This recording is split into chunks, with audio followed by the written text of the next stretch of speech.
전도서 11장 1절부터 3절 말씀 다 같이 한 목소리로 봉독하겠습니다. 너는 내 떡을 무리에 던져라. 여러 날 후에 도로 찾으리라. 7에게나 8에게 나눠 줄지어다. 무슨 재앙이 땅에 임하는지 내가 알지 못함이니라.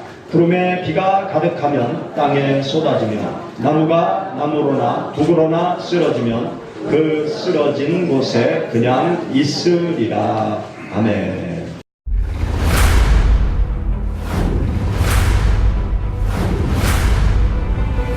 소라떡을 같이 먹을 정도로 궁리하자.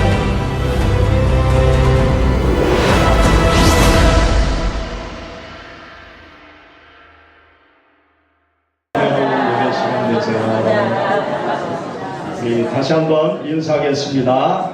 당신의 기쁨이 되겠습니다. 서로에게 기쁨을 주시는 여러분들의 삶이 되시기를 축원합니다. 한국인으로서 한국의 선교사로 나오신 분이 계십니다. 그분이 수원중앙침례교회에서 한평생 목회하셨던 김장한 목사님이십니다. 그리고 극동방송을 창설해서 평생 방송 선교에 힘쓰신 목사님이 김장한 목사님이십니다. 이분이 어떻게 해서 한국인으로서 한국의 선교사로 나오게 됐는가 하면 6.25 동란 직후에 미군 부대에 들어가서 하우스보이 생활을 했어요. 하우스보이 생활을 하면서 열심히 성실하게 미군 장교 또 사병들을 열심히 섬기다가 한 장교의 눈에 띄게 됐습니다. 장교의 눈에 띄게 돼서 그 장교의 양아들이 됐어요. 그리고 그 장교가 미국으로 들어가면서 김장한 소년을 그리고 미국에 가서 대학교까지 신학까지 다 공부를 시켰습니다. 이 김장한 목사님이 대학에 다닐 때 방학이 되면 이제 양아버지 집에 와서 아버지의 일을 이것저것 도왔다고 해요. 근데 양아버지에게 자식이 없었냐? 자식이 있었어요. 그리고 생활이 아주 풍족했냐? 풍족하지 않고 보통 중산 가정이었다고 합니다. 그런 중산 가정의 양아들로 들어가서 양아들임에도 불구하고 그 아버지의 자녀들 뿐만이 아니라 자기에게 똑같이 공부할 수 있는 기회를 준 것이 너무나 고맙고 감사해서 방학 때만 되면 집에 와서 열심히 일저일 가정을 돕는 그런 시간을 보냈다고 합니다. 그러던 중에 한 번은 동네에서 일을 하다가 동네에 있는 한 기자분을 만나게 된 거예요. 그래서 평소에 좀 궁금했던 것을 그 기자분한테 물어본 거예요. 미국 사람들은 본인이 그렇게 넉넉하지도 않은데 이렇게 나와 같은 사람을 열심히 돕는 이유가 무엇입니까? 그렇게 질문을 했다고 합니다. 그러니까 그 기자분이 뭐라고 얘기하는가 하면 우리가 인생을 살아가다 보면 언제 내가 어려운 일을 당할지 모른다. 그래서 평소에 열심히 다른 사람을 도우면서 살아간다. 열심히 도우면서 살아가야 내가 어려울 때 또 누군가가 나를 도와주지 않겠냐. 그러한 말하는 것을 늘 마음에 담고 있었다고 합니다. 우리가 살아가면서 남을 돕는 일, 그것은 나를 돕는 것과 똑같습니다. 남을 돕는 것은 보험을 드는 것과도 똑같아요. 남을 돕는 것은 참으로 귀한 일인 것입니다. 남을 돕는 것은 한 사람을 돕는 그 이상의 의미를 가지고 있는 것이 남을 돕는 거예요. 또 남을 돕는 것은 하나님의 사랑을 실천하는 일이 되는 것입니다. 오늘 우리가 함께 읽은 여기 본문 말씀을 보면 내 떡을 물 위에 던져라. 그렇게 하나님께서 말씀하세요. 우리 다시 한번 우리 1절 말씀과 2절의 말씀을 읽어 보시겠습니다. 너는 내 떡을 물 위에 던져라. 여러 날 후에 도로 찾으리라. 7에게나 8에게 나눠 줄지어다. 무슨 재앙이 임할는지. 아멘. 여기 말씀, 본문 말씀이 우리들에게 몇 가지 교훈의 말씀을 주고 있어요. 여기 본문 말씀은 첫째로 우리가 믿고 따르는 하나님, 우리가 믿고 따르는 하나님께서는 늘 먹거리를 나누면서 인생을 살아가라. 그렇게 말씀합니다. 내가 가지고 있는 먹거리를 다른 사람들에게 늘 나누어 주면서 하나님의 자녀들은 세상을 살아가야 된다. 그렇게 말씀하고 있습니다. 여기 본문 말씀뿐만이 아니라 구약성경 여러 곳을 통해서 하나님께서 우리들에게 먹거리를 나누면서 살아가라는 하나님의 명령의 말씀을 우리가 만날 수 있습니다. 우리 레위기서 한번 찾아보시죠. 레위기서 19장, 레위기 19장 9절 말씀, 10절 말씀 우리 다같이 읽어보시겠습니다.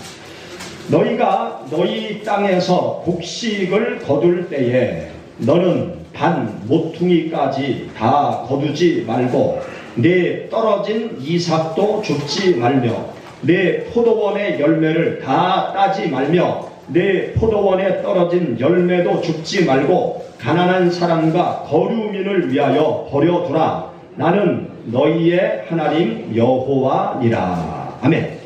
여기 보면 곡식을 거둘 때에 반 모퉁이까지 전부 거두지 말라는 거예요. 반 모퉁이에는 그냥 내버려 두라는 거죠. 또 추수를 할 때 땅에 떨어진 이삭들이 있으면 뒤돌아가서 그 이삭을 줍지 말라는 거예요. 왜 그렇게 하지 말라고 말씀하시는가 하면 하나님께서 주위에 가난한 사람들 또 나그네들 그들이 먹을 것이 없을 때 밭에 남아있는 포도 열매를 따먹고 또 밭에 남아있는 밀 이삭을 주어서 끼니를 이을 수 있도록 또 배고픔을 면할 수 있도록 모조리 싹 거두어 드리지 말고 그냥 적당히 내버려 둬라. 그렇게 하나님께서 말씀하세요. 제가 이 말씀을 읽는데 좀 마음에 찔림이 있더라고요. 어떤 찔림이 있는가 하면 봄날에 제가 우리 여성교회 몇몇 분들하고 저희 선산 있는 곳에 쑥을 뜯으러 갔어요. 거기에 또 산에 뭐가 있는가 하면 산 두릅나무가 많이 있거든요. 그래서 쑥도 뜯고 두릅도 따라갑시다. 그래가지고 여기에서 1시간 거리밖에 안 돼가지고 몇몇 우리 여성교회 회원들하고 쑥을 뜯으러 갔어요. 근데 그 두릅이라는 게 비 온 다음날 새벽 일찍 가야 좀 큰 놈을 따거든요. 근데 낮에 가면 누군가가 다 따가고 없어요. 가서 봤더니 아니나 다를까 대충 많이들 따간 거예요. 그런데 제 마음속에 욕심이 생기는 거예요. 두릅을 많이 좀 따가야 되겠다. 그래가지고 산에 올라가가지고 두릅을 제가 열심히 따가지고 집에 와서 집사람한테 이것 좀 삶으라고 그래서 초고추장 찍어 먹자고 그러면서 집사람한테 줬더니 집사람이 저한테 막 뭐라 그러는 거예요. 아니 당신 목사님 맞아요? 어떻게 두릅을 아주 조그만 새끼까지 모조리 그렇게 따랐습니까? 불쌍하지도 않아요. 저한테 그러는 거예요. 저는 두릅을 먹을 요량으로 아주 싹이 나온 조그만 것까지 전부 다 따왔거든요. 그랬더니 집사람이 당신 목사님이 맞느냐고 불쌍하지도 않냐고 너 어린 새끼까지 전부 다 따왔느냐고. 그래서 그렇긴 그러네. 그러면서 혼자 다 먹었어요. 여기 성경 말씀에 보니까 그냥 모조리 싹 훑어오지 말라는 거예요. 모조리. 농사를 지을 이스라엘 백성들을 향해서 너희들이 가나안 땅에 들어가 살면 반 모퉁이의 이삭들은 그냥 내버려 두고 이삭이 땅에 떨어져 있으면 다시 가서 주워오지 말라는 거예요. 만약에 제가 농사를 졌으면 모퉁이까지 싹 훑어버리고 돌아가서 이삭까지 싹 주웠을 거예요. 이 말씀 보니까 좀 양심의 가책이 들더라.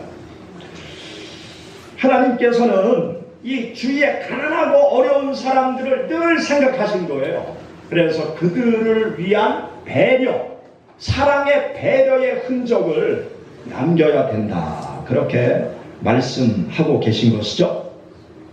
우리 신명기 23장 찾아보시죠. 신명기 23장. 신명기 23장 25절 같이 봉독하시죠. 내 이웃의 곡식밭에 들어갈 때에는 내가 손으로 그 이삭을 따도 되느니라. 그러나 내 이웃의 곡식밭에 낫을 대지는 말지니라. 남의 밀밭에 갔을 때 손으로 이삭을 따는 거는 괜찮다. 그런데 낫을 들고 이삭을 베는 일은 도적질과도 같으니까 하지 말라는 거예요. 사람이 왜 손으로 밀 이삭을 따겠습니까? 너무 출출하니까 그 밀 이삭 조금 따가지고 손으로 쓱쓱 베벼가지고 좀 여기 좀 면하려고 먹는 거 아니겠어요? 그런 것은 서로 용납해 주라는 거예요. 배고픈데 예수님도 밀 이삭을 따가지고 길을 가시다가 밀 이삭을 드신 적이 있잖아요. 그런 것은 서로 용납하라는 거예요. 그러나 낫을 들고 가는 것은 작심하고 남의 것을 벨려고 하는 도적질과 같은 일은 하지 말라는 거죠. 밭의 주인이든지 또 남의 밭에 간 사람이든지 서로의 배고픔에 그 간절한 배고픔에 급한 문제를 해결하는 부분에 대해서는 너그러운 마음을 가지고 늘 살아가라는 것이죠. 우리 잠언서 28장 찾아보시죠. 잠언서 28장. 잠언서 28장 27절. 가난한 자를 구제하는 자는 궁핍하지 아니하려니와 못 본 채 하는 자에게는 저주가 크니라. 하나님께서 늘 가난한 자들을 배려하는 삶을 살아가는 것이 너에게 복이 된다. 그렇게 말씀하고 있어요. 이러한 말씀뿐만이 아니라 레위기 25장 말씀에 보면 아주 놀라운 말씀이 있어요. 고대시대 당시 도저히 이해할 수 없는 땅의 안식년 제도에 대해서 하나님께서 말씀하십니다. 농사를 짓는 땅에게 안식년을 줘라. 그렇게 하나님께서 말씀하세요. 우리 레위기서 25장 한번 찾아보시죠. 레위기서 25장.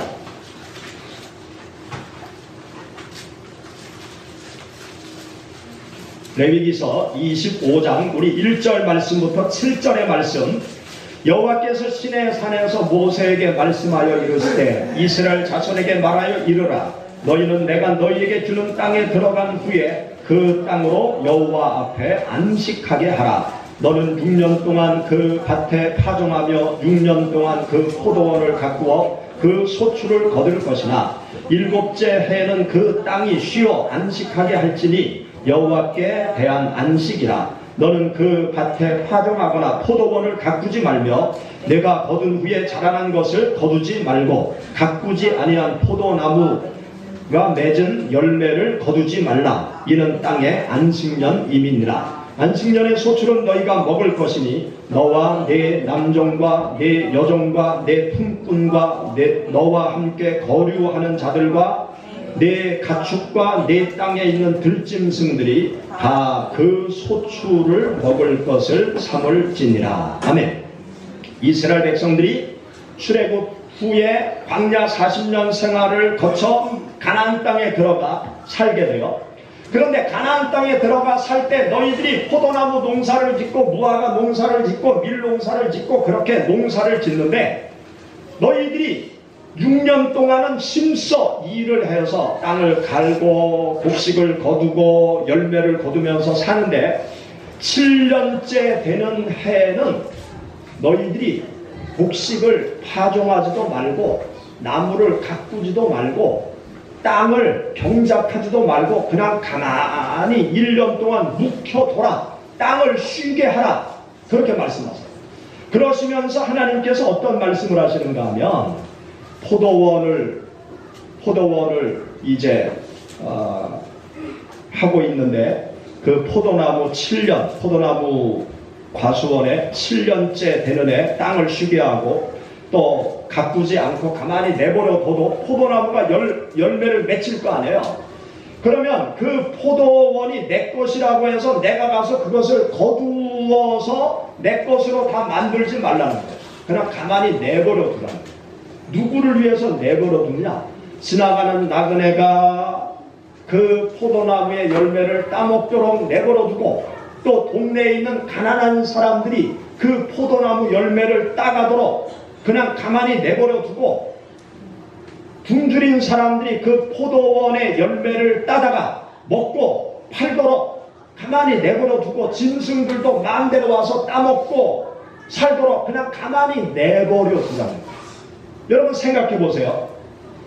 이렇게 땅의 안식년을 하나님께서 명령하실 때 이스라엘 백성들이 여기저기서 땅을 개간하고 포도원 농사, 무화과 농사, 여러 가지 농사를 지을 거 아니에요? 그러면 동네에 항상 안식년을 맞이하는 밭들이 있을 거란 말이죠.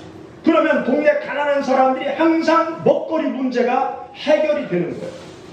하나님께서는 늘 가난하고 헐벗고 굶주린 사람들, 그 사람들을 늘 염두에 두셨어요. 땅의 안식뿐만이 아니라 헐벗고 굶주리고 힘들게 살아가는 그 사람들을 향한 배려와 사랑과 관심을 쏟도록 하나님께서 지금으로부터 3,500여 년 전에 이러한 말씀을 하신 것입니다. 당신은 노예를 사람을 노예로 만들어서 죽을 때까지 일만 시켜 먹던 고대 시대였어요. 그 고대 시대에 지금도 사람들이 실천하지 못하는 이 땅의 안식년, 또 내 그 농토에 있는 과일들을 지나가는 가난한 사람들이 마음대로 먹도록 할 수 없는 그러한 시대인데 지금으로부터 3,500여 년 전에 하나님께서 이러한 말씀을 하셨다는 것이 놀랍지 않습니까? 하나님께서는 늘 어렵고 힘든 사람들, 이런 사람들에게 사랑과 배려를 베풀면서 인생을 살아가라고 하나님의 자녀들에게 말씀하고 계십니다. 우리 하나님을 섬기는 하나님의 자녀들은 나만 배불리 먹고 사는 삶을 지향합니다. 세상 사람들은 나만 배불리 먹고 잘 살고 잘 살자 그렇게 살아간다 할지라도 하나님을 따르는 하나님의 백성들은 나만 배불리 먹고 살아서는 아니 됩니다. 우리가 사는 세상 사람들은 자본주의 논리에 사로잡혀서 세상을 살아가요. 어떻게 해서든지 많은 이윤을 남겨야 되겠다. 그래서 내가 많은 수익을 얻어야 되겠다. 그런 생각을 가지고 세상을 살아가고 있습니다. 또 세상 사람들은 성공지상주의에 사로잡혀서 살아가요. 어떻게 해서든지 나만 성공하면 된다. 다른 사람을 짓밟고서라도 내가 성공해야 되겠다. 그런 사고를 가지고 세상을 살아가요. 또 세상에서는 능력이 많은 사람을 인정해주고 그런 사람들이 더 앞서 가도록 하는 것이 우리가 사는 세상의 모습입니다. 그런데 예수 그리스도 믿는 사람들은 그렇게 살아가서는 안 돼요. 예수 그리스도를 믿는 성도들은 주위에 가난하고 어렵고 힘들고 장애를 가지고 있고 혼자 살기 힘든 그런 사람들과 함께 더불어 살아가야 되고 함께 더불어 살아가는 세상을 만들어가는 그 일에 우리 예수 그리스도 믿는 성도들이 앞장서야 되는 것입니다. 저는 지난 수요일 병원에 갔다가 아주 놀랍고 아주 아름다운 광경을 보았어요. 노인 병원 앞에 제가 가만히 차를 기다리느냐고 서 있는데, 제가 그 노인 복지센터 차가 그 병원 앞에 쭉 들어오더라고요. 그러더니 복지사 한 분이 한 80대 중반 되는 할머니 한 분을 이렇게 부추겨서 차에서 내려요. 그리고 병원 쪽으로 걸어. 근데 병원에서 전동 휠체어를 탄 한 여성분이, 한 40대 정도 된 여성분이 전동 휠체어를 타고 현관 쪽으로 쭉 나오더라고요. 그러더니 서로 이야기를 하더니 그 할머니를 인계 받았어요. 그리고 그 할머니가 전동 휠체어 뒤에 손잡이를 턱 잡아요. 그러니까 늘 그 할머니가 그렇게 오고 그 여성분이 안내를 했던 것 같아요. 전동 휠체어를 딱 잡으니까 이 전동 휠체어 탄 분이 그 할머니의 걸음 속도에 맞춰서 전동 휠체어를 천천히 몰고 병원 안으로 들어가요. 근데 전동 휠체어를 탄 분을 보고 제가 깜짝 놀랐어요. 이분은 난쟁이에요. 죄송, 이런 표현을 해서 죄송한데, 난쟁인데 하반신이 거의 없어요. 그리고 손도 한쪽 손은 거의 쓸 수가 없고, 또 전동 휠체어 이 키를 움직이는 손도 손가락 한 3개밖에 없어요. 그런데 그 전동 휠체어를 천천히 움직여서 할머니를 병원 안으로 모시고 들어가요. 그 광경을 보면서 놀랍고 아주 아름답고 감동이 되더라고요. 그걸 보면서, 그 광경을 보면서, 야, 우리 대한민국이 문제가 참 엄청나게 많은데, 문제가 많지만 대한민국이 정말 좋은 나라가 됐구나. 대한민국이 정말 행복한 나라구나. 대한민국이 살만한 나라구나. 그것을 저는 그 자리에서 느꼈습니다. 장애를 가진, 여러 가지 몸이 불편한 그분들이 함께 서로 도와가면서 병원 안으로 들어가는 모습, 이것이 우리 모두가 함께 더불어 살아가는 아름다운 삶의 모습인 것이죠. 건강하고 좋은 사회는 어떤 사회냐? 능력 있는 사람만 존재하는 것이 아니라, 건강하고 행복하고 아름다운 사회는 병든 사람, 또 장애를 가진 사람, 헐벗은 사람, 이 모든 사람들이 함께 어우러져서 함께 더불어 살아가는 세상이 아주 건강하고 행복한 세상. 우리 대한민국이 그 방향으로 지금 계속 발전해 가고 있는 것이 참으로 어려운 중에, 문제가 많은 중에 우리에게 소망이 되고 위로가 됩니다. 우리 예수 그리스도를 믿는 성도들은 이 세상을 살아가면서 늘 어렵고 힘든 사람에 대한 사랑, 관심, 배려를 베풀면서 예수 그리스도 믿는 성도들이 이 세상을 살아가야 합니다.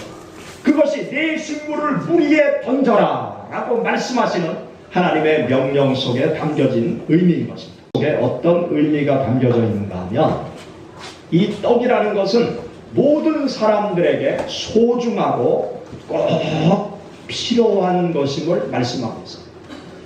당연한 말씀 같은데, 이 나에게 꼭 필요한 이 떡이라는 것은 다른 사람에게도 꼭 필요하다.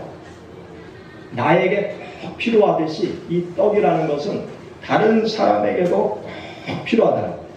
그래서 필요한 것이 부족한 사람들에게 떡을 던지라고 하나님께서 말씀하십니다.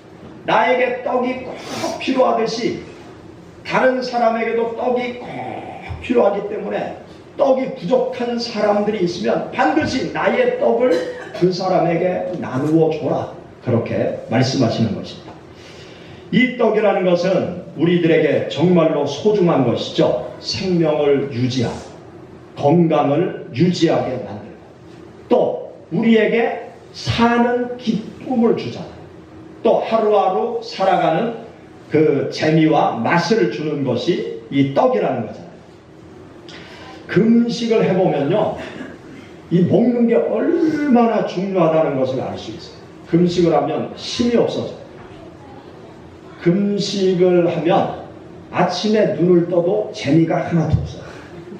왜냐? 먹을 일이 없으니까. 아침이 돼도 먹을 일이 없고, 점심이 돼도 먹을 일이 없고, 저녁이 돼도 먹을 일 없으니까 아침에 눈을 뜬들 무슨 재미가 있어요? 하루 지나도 아무 재미가 없어요. 하루 지나도 먹을 일이 없으니까 무슨 재미로 하루를 삽니까? 먹는 재미를 쏙 뺀다 그러면 무슨 재미로 여러분 살래요? 먹는 재미가 보통 인생의 재미가 아니잖아요. 그래서 먹는 걸 즐기는 사람들은 여기저기 먹을 것을 찾아서 뭐 군산에 뭐 칼짬뽕 있다고 그랬나요? 우리 청년 군산에 가서 칼짬뽕도 먹고 뭐 청주에 가서 뭐 그 초계탕도 먹고 뭐 이리저리 맛있는 것을 찾아다니잖아요. 이 먹는 것이 정말 우리들에게 중요합니다. 그런데 이 먹는 것은요, 나에게 뿐만이 아니라 다른 사람에게도 너무나 중요하다. 다른 사람의 생명을 살리는데 사용되어질 수 있는 것이 내가 먹는 떡이에요. 내가 먹는 떡을 다른 사람에게 나누어 주면 그 떡을 먹고 다른 사람도 살 수 있고요, 다른 사람도 인생 사는 재미와 기쁨을 느끼면서 살아갈 수 있도록 하는 것이 바로 이 떡이라는 것입니다. 전 세계 70억의 인구 중에서 45억 명은 먹을 게 충분하대요. 그런데 25억 명은 음식이 부족하대요. 그 중에 10억 명은 단돈 1달러를 가지고 하루를 근근히 살아간다. 단돈 1,000원, 이 1,000원 가지고 하루를 근근히 살아간다. 그리고 가난한 이들의 아이들은 지금도 먹지 못해서 5초에 한 명이 죽어간다는 거죠. 지구 인구의 15% 정도는 영양실조에 걸려있다. 그런데 지구 인구의 20%는 비만증에 걸려 있다는 거예요. 비만에 시달리고 있다는 거예요. 그래서 지구 인구의 20%는 비만에 걸려서 성인병으로 고통받고 있고, 비만에 걸려서 살을 빼기 위해서 또 돈을 쓰는 그러한 일을 하고 있다는 것이죠. 지금 지구촌에는 모든 사람들이 먹고 살만한 충분한 그 생산 능력과 또 양식이 있다는 거예요. 우리나라도 매년 지금 풍년이 든다고 그러죠. 그래서 이 쌀을 쌓아 놓을 곳이 없대요. 그런데 저 북한에는 지금 뭐 역사 이래, 창건 이래 엄청난 수해를 당해가지고 먹을 것이 부족해서 북한에서 정식으로 국제연합에 구조 요청을 했잖아요. 그런데 대한민국 정부는 쌀 한 톨도 줄 수 없다, 지금 그러잖아요. 우리는 막 차고 넘쳐서 이걸 창고에 어디 쌓아놓을 데도 없다는 거예요. 이게 말이나 됩니까? 뭐 때문에 한쪽에서는 창고에 쌓아놓을 데도 없고 한쪽에서는 먹을 것을 달라고 전 세계를 향해서 손을 벌리고 있고, 사람의 생명을 살리는 데는 이념을 초월해서 모든 걸 초월해서 도와야 되지 않습니까? 한 사람을 살리는 일에 떡을 아끼는 일을 하지 말아야 되는 것이죠. 우리는 매일 맛있는 음식을 먹으면서 배를 두들기면서 살아가지만 한쪽에서는 늘 굶주린 사람들이 있는 거예요. 먹을 것 때문에 소리를 치는 사람들이, 죽 하나만, 한 숟갈만 주면 생명을 살릴 사람들이 5초에 한 명씩 지금 죽어가고 있는 것입니다. 우리 그리스도인들은 나의 떡을 나누는 삶, 그래서 떡이 필요한 사람에게 필요한 것을 주는 그 일에 늘 우리는 동참해야 되는 것입니다. 여러분들이 예배당 들어오면서 보지 못한 현수막이 있네, 아마 그랬을 거예요. 앞에 불우이웃 돕기, 사랑의 쌀 모으기, 그런 현수막이 붙여 있는데, 지난주 우리 부장 집사님들 모임, 권사님들 모임 때 함께 의논을 했어요. 우리가 연말을 앞에 두고 있는데 불우이웃 돕기, 사랑의 쌀 모으기 운동을 좀 해서 얼마 될지 모르지만 어려운 사람들을 돕는 일을 좀 합시다. 그렇게 같이 의논을 하고 오늘 이렇게 현수막을 걸어놨습니다.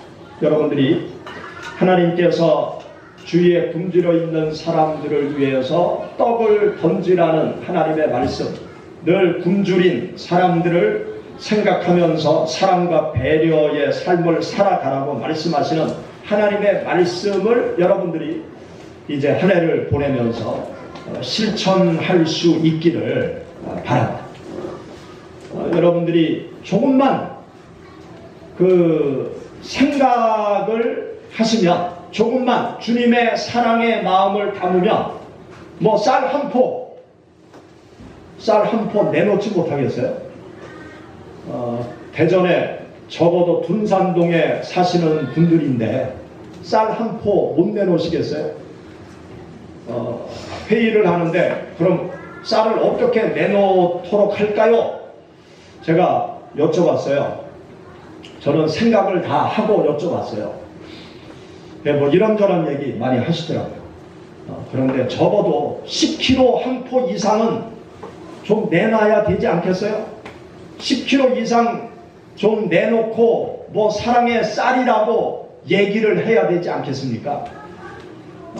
여러분들이 내가 하나님의 말씀을 실천한다, 또 사랑의 훈련을 한다, 그런 생각을 가지시고 감동이 되시면 쌀 한 가마 가지고 와셔도 돼요. 20kg짜리 한 다섯 포 가지고 오셔도 되고, 난 감동이 돼서 한 차 싣고 올래, 뭐 한 차 싣고 와도 좋습니다. 그래서 여기 강단에 쌀을 저 천장까지 쌓아놓고 좀 좋은 일을 했으면 좋겠어요. 현수막 2개를 붙여놨는데요. 하나는 저 왼쪽에 있고 하나는 십자가 밑에 제가 그렇게 띠처럼 해놨어요. 그래서 이 띠가 점점점 천장까지 올라갈 수 있고, 지금 아래에 이렇게 중간에 제가 띠를 붙여놨는데 이게 천장까지 쭉 올라갈 수 있도록 여러분들이 주님께서 말씀하신 이 떡을 물 위에 던져라 라고 말씀하시는 이 말씀을 실천하시면서 한 해를 의미 있게 마무리해 가시면 좋을 것 같습니다. 셋째로 여기 본문 말씀은 우리에게 무엇을 또 교훈해 주고 있는가 하면, 떡을 나눌 때 놀라운 축복의 역사, 기적의 역사가 나타난다라는 것을 우리들에게 가르쳐 주고 있어요. 여러분 1절 말씀부터 3절의 말씀 우리 다시 한번 읽어보시죠. 너는 내 떡을 물 위에 던져라. 여러 날 후에 도로 찾으리라. 7에게나 8에게 나눠 줄지어다. 무슨 재앙이 땅에 임할는지 내가 알지 못함이니라. 구름에 비가 가득하면 땅에 쏟아지며 나무로나 북으로나 쓰러지면 그 쓰러진 곳에 그냥 있으리라. 아멘. 여기 보면 내 떡을 물 위에 던지라는 거죠. 그러면 여러 날 후에 도로 찾는다는 거예요. 그런데 떡을 7에게나 8명에게 나눠주라는 거예요. 여러 날 후에 도로 찾을 수 있을 것이고, 또 8에게 7에게 나누어 주라고 말씀하면서 그 뒤에 따라오는 말씀이 어떤 말씀인가 하면, 내가 인생을 살아가면서 무슨 재앙을 만났는지 너는 알 수 없다는 거예요. 내가 무슨 재앙을 만났는지 예측할 수 없다는 거예요. 하늘에 구름이 있는데 그 구름에 비가 가득하면 갑자기 비가 쫙 쏟아지는 것처럼 어느 날 갑자기 재앙의 구름이 나의 삶을 덮고 재앙의 비가 쏟아질지 누구도 예측할 수 없다는 거죠. 그리고 나무가 나무로 북으로 퍽 쓰러지면 그냥 그대로 있다는 거예요. 재앙이 임하면 그 재앙에 물려서 내가 그대로 누워있을 수밖에 없는 엄청난 나도 모르는 이 재앙의 비구름이 나를 향해서 언젠가 다가올 수도 있기 때문에 7에게나 8에게나 열심히 떡을 나누어 줄 수 있을 때 나누어 주어라. 그래야 재앙을 만날 때 그들이 너를 도와주지 않겠느냐. 그렇게 말씀하고 있는 것입니다. 우리가 편안하고 넉넉할 때 나 혼자 배불리 먹다가는 재앙이 임할 때 그 재앙이 나에게 엄청난 화가 될 수 있지만, 그러나 평안하고 넉넉할 때 나만 배불리 먹지 않고 주위에 어렵고 힘든 사람들을 열심히 도와주는 삶을 살아가는 사람은 그 재앙을 피할 수 있다는 거예요. 나의 것을 베풀며 나누며 살아가는 삶은 무엇보다도 나에게 다시금 복을 가져다 준다는 사실을 여러분 꼭 기억하시기 바랍니다. 창세기 19장 말씀을 읽어보면 아브라함의 조카 롯이 어떻게 구원받았는가를 기록해 놓고 있어요.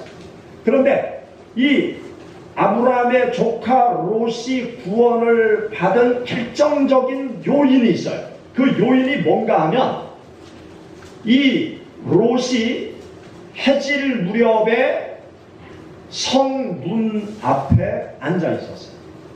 성문 앞에 앉아 있는데 처음 본 낯선 나그네 두 사람이 성 안으로 쑥 들어오는 거예요. 그때 이 롯이 그 낯선 나그네를 강권해서 자기 집으로 모셔요. 그리고 만난 음식을 그들에게 대접해줘요. 그런데 알고 보니까 이 낯선 두 사람이 누구였는가 하면 소돔과 고모라 성을 심판하러 온 하나님의 천사들이었어요. 그런데 그들이 천사들인지 알지 못했어요. 재앙을 가지고 온 엄청난 심판을 가지고 온 천사라는 것을 알지 못했어요. 그런데 그들을 잘 대접함으로 인해서 그들의 손에 이끌려서 구원을 받게 된 사람이 롯이라는 사람이에요. 여러분 창세기 19장 말씀 한번 찾아보시기 바랍니다. 창세기 19장.